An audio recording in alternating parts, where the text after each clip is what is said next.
उसी क्रम को इस वीडियो में बढ़ाता हूँ। इसी कारण कबीर दास जी धर्म से अलग हट करके, ये जो जाति धर्म के झगड़े होते हैं, इनसे बिल्कुल अलग हट करके एक शुद्ध धर्म के प्रतीक बन गए।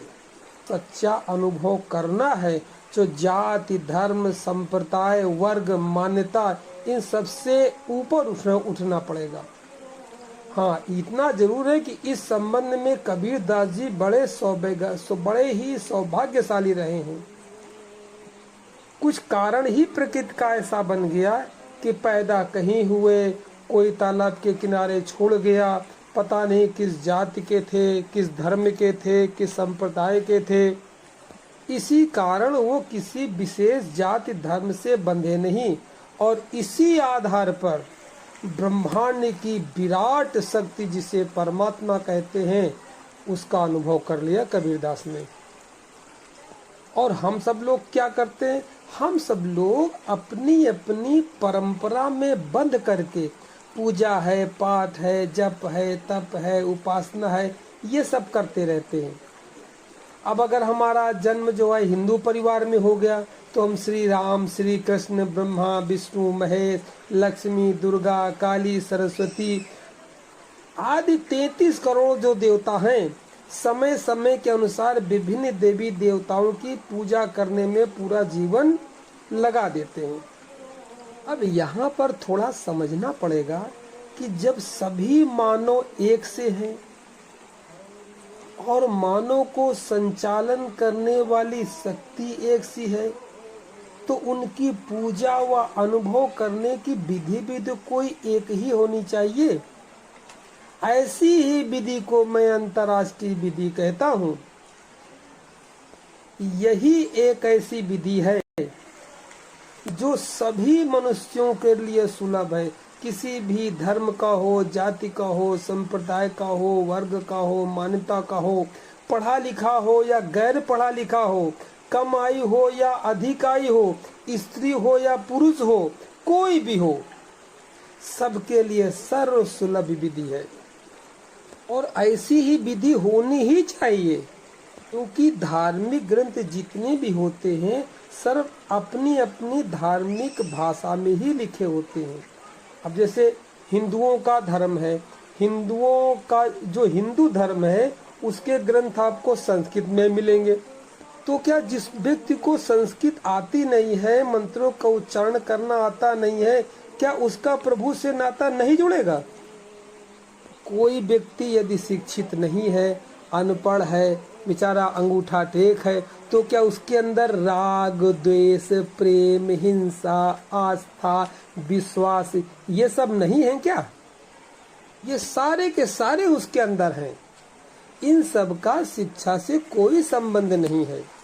इसीलिए मैं कहता हूँ कि भगवान का, परमात्मा का अनुभव करने के लिए शिक्षा का कोई संबंध नहीं है। अब कबीरदास की चर्चा हो रही तो कबीरदास को ही ले लीजिए। कबीरदास जी ने अपने स्कूली शिक्षा के विषय में क्या लिखा है कि मसी कागज तो छुओ नहीं, कलम गही नहीं हाथ। एक साधारण सी बात है, बिल्कुल देसी भाषा में, अपनी भाषा में बात है, समझिए। हम सब सांस लेते हैं, सभी का हृदय धड़कता है, सभी अनंत ब्रह्मांड की जो अदृश्य शक्ति है उस शक्ति को किसी न किसी रूप में जरूर नमन करते हैं। सभी अपने अपने भावों को अपनी निज भाषा में प्रकट कर सकते हैं। इसीलिए कहा गया है कि परमात्मा जो है भाव का भूखा है। वहाँ संसारिक ये डिग्रियां MA, BA, PhD ये सब काम नहीं आती हैं। आपने समाज में अक्सर सुना होगा कि बड़ों बूढ़ों की सेवा करो, उनका आशीर्वाद लो, उनकी बद्दुआएं और श्राप कभी मत लो। अब ये आशीर्वाद, दुआ हुई, बद्दुआ हुई, इनकी कोई क्या भाषा होती है? सारी की सारी मात्र भाव की बातें हैं। ये हृदय के उद्गार हैं। संस्कृत है, हिंदी है, उर्दू है, पंजाबी है, फारसी है, अंग्रेजी है, सारी की सारी भाषाएं ही परमात्मा की भाषा है। ऐसा थोड़ी कि परमात्मा के कोई विषय, सारी भाषाएं उसी की तो हैं। इसीलिए कहा गया है कि अध्यात्म के जगत में भाषा गौड़ है, यानी कम महत्व नहीं रखती है। यहाँ भाव प्रधान होता है। भाव, मन की भावना प्रधान, हृदय की भावना प्रधान होती है। परमात्मा जो है आपके भीतर की तड़प, यानी परमात्मा की जो प्यास की तड़प होती है, उस तड़प को समझता है, उस प्यास को समझता है, उस भाव को समझता है। इसीलिए परमात्मा के अनुभव करने की, ध्यान साधना की ऐसी कोई अंतर्राष्ट्रीय विधि होनी चाहिए जो किसी भाषा से, जाति से, धर्म से, उम्र से, लिंग से, स्त्री से, पुरुष से कहीं कहीं किसी हद तक, किसी भी सीमा तक बंधी न हो। सभी प्रकार के मानव के लिए एक स्वतंत्र विधि होनी चाहिए। ऐसी ही विधि खोजने का काम ऋषियों, योगियों और संतों ने किया है और विधि खोजी भी गई है। ऐसा नहीं कि विधि कोई है नहीं या आप जानते नहीं हैं, आप सब उस विधि को जानते हैं, मगर जरा अच्छी तरह नहीं जानते हैं। ये जो मेरे 90 दिन का जब आप ये कोर्स कर लेंगे तो जो विधि निकल के आएगी, आप कहेंगे अरे ये तो मैं पहले ही जानता था। जानते हैं मगर उसकी भूमिका आपको पता नहीं कि कितनी ऊंची चीज है वो। जानते हुए भी, समझते हुए भी हम अनजाना कर देते हैं।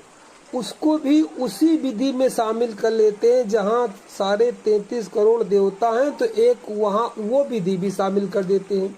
विधि आपको आगे बताएंगे हम। इसी भ्रम की स्थिति को देखते हुए संतों ने कहा है कि एक साधे सब सधे, सब साधे सब जाए, काम बिगाड़े आपनो जग में होत हंसाए। इतने 33 करोड़ देवी देवताओं की पूजा न करके केवल एक की पूजा कर लो, एक को साध लो। मगर कौन एक? इनमें से एक नहीं, वो एक जिसके द्वारा सब संचालित है। ने इसका अर्थ ये लगाया कि इन 33 करोड़ देवताओं में से एक नहीं। मैं ये नहीं कह रहा हूँ, मैं कह रहा हूँ जो 33 करोड़ देवी देवताओं को सुपर पावर जहाँ से मिल रही है, उस एक की आराधना करनी है। इसके करने से सभी का सार प्रकट हो जाएगा। सबकी साथ में पूजा करते रहोगे तो परमात्मा को कोई भी अनुभव नहीं होगा। समय खूब लगाया, धन खूब लगाया, वक्त खूब लगाया, मगर अनुभव हाथ में नील बटा सन्नाटा ही रहेगा। हाँ, साइकोलॉजी स्थल पे कुछ देर के लिए थोड़ी आप मान लें, मगर अंत में देखेंगे कि नील बटा सन्नाटा ही हाथ में आएगा और संसार में जग हंसाई अलग होगी। लोग यही कहेंगे ना, देखो बड़ी पूजा पाठ करता था, शोर मचा कर, घंटे घड़ियाल बजाकर पूजा करता था, फिर भी उसको सुकून नहीं है, शांति तो थी ही नहीं, संतुष्टि भी बिल्कुल नहीं थी, और हाय तौबा करते करते मर गया। और ऐसा नहीं है, कभी कभी हम महाज्ञानी भी बन जाते हैं तो कहने लगते हैं कि सबका मालिक एक है, परमात्मा एक है, मगर यह केवल अपनी जबान से कहने की बात होती है। जब भी सच्चाई का सामना करना पड़ता है, तो घरों में हो या मंदिर में हो या कहीं भी हो, आप जा करके देख लीजिए, जब सच्चाई का सामना करना पड़ेगा तो उस एक को भूल जाएंगे। क्यों भूलेंगे? वो पता ही नहीं कि एक है क्या, और सभी देवी देवताओं की पूजा करने लग जाएंगे। उस समय ये भूल ही जाएंगे कि सबका मालिक एक है। ये जब सबका मालिक एक है तो उस एक की पूजा करो ना। अगर उनसे कुछ बहस करो तो वो तर्क देने लगते हैं कि सभी में परमात्मा का रूप है। फिर अरे जब सब परमात्मा का ही रूप है तो सब रूपों को क्यों पूछते हो? सीधे डायरेक्ट उस परमात्मा के रूप को क्यों नहीं पूछते हो? जैसा है वैसा जान लो, फिर जान करके उसकी पूजा, उपासना या ध्यान करना शुरू कर दो। लेकिन असली बात तो ये है कि हम सब कहते तो हैं कि परमात्मा एक है, लेकिन वह कैसे एक है, या कहाँ है, या उसके गुण क्या हैं, कैसे अनुभव होगा, बस ये सब नहीं जानते हैं। यही कारण है कि एक परमात्मा एक है कहते हुए भी हम अनेकों को जीवन भर पूजते और आराधते रहते हैं। बस इसी मुख्य बात को लेकर के विस्तार से समझाने के लिए ये 90 दिन की क्लास चलाई जा रही है।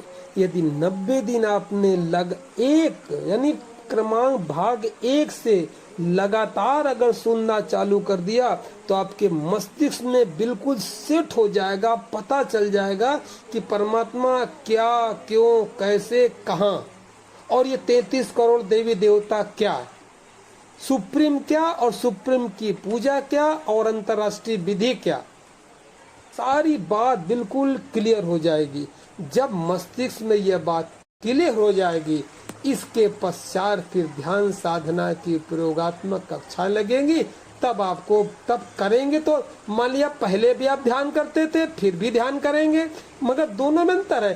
पहले तो उथले मन से करते थे, जैसे सामान्य तौर पे शंकर जी, हनुमान जी, रामचंद्र जी सबकी पूजा कर लिया और बैठ के थोड़ा ध्यान भी कर लिया, यानी थोड़ी सी जीवन की ऊर्जा बची है, उसको 70 जगह लगाते घूमेंगे तो क्या ध्यान का अनुभव होगा। इस कोर्स के करने से ये मस्तिष्क में परिपक्व हो जाएगा कि वो एक कहाँ है, कैसा है, कैसे उपासना की जाती है। बस इसी के लिए ये कोर्स चलाने का मेरा उद्देश्य है। अगर किसी का कोई प्रश्न बनता हो तो आप कमेंट में लिखिए, समझ में बात आ रही हो तो लिखिए, कहीं कोई दिक्कत हो, परेशानी हो तो लिखिए, तो उस पर अलग से आपको वीडियो बना के समझा दिया जाएगा। ये हमारी कोई प्रवचन नहीं है, ये एक आध्यात्मिक पाठशाला है। आपको भी पूरा अधिकार है कि आप अपनी बात को क्लास में रखें, ताकि मस्तिष्क में किसी प्रकार की कोई शंका न रहे। इधर वीडियो भी देख रहे हैं, उधर में कोई मन में इसके विपरीत प्रश्न भी चल रहे हैं, शंकाएं भी चल रही हैं, तो सुनने से कोई लाभ नहीं है। मन में कोई प्रश्न उठा, तुरंत कमेंट करिए, उसका हल मिलेगा। पूरी तरह संतुष्ट हो जाइए विचारों के स्तर पर, तब जाकर के आगे निर्विचार का अनुभव प्रारंभ होगा। उसकी चर्चा की जाएगी साधना के स्तर पे। मेरी चर्चा को ध्यान से सुना, इसके लिए धन्यवाद। कोई बात हो, कोई पूछना हो तो मेरा मोबाइल नंबर है 98 97 72 74 41, देहरादून। व्यक्ति जीवन में ध्यान साधना से होने वाले चमत्कारों को स्वयं में अनुभव करना चाहता है, वो मुझसे जुड़ सकता है और गूगल मीट डाउनलोड करके लाइव आमने सामने बैठ करके ध्यान की विधियों को बिल्कुल बेसिक स्तर से लेकर के एडवांस स्तर तक 1 महीने के लिए निःशुल्क सीख सकता है। मेरा मोबाइल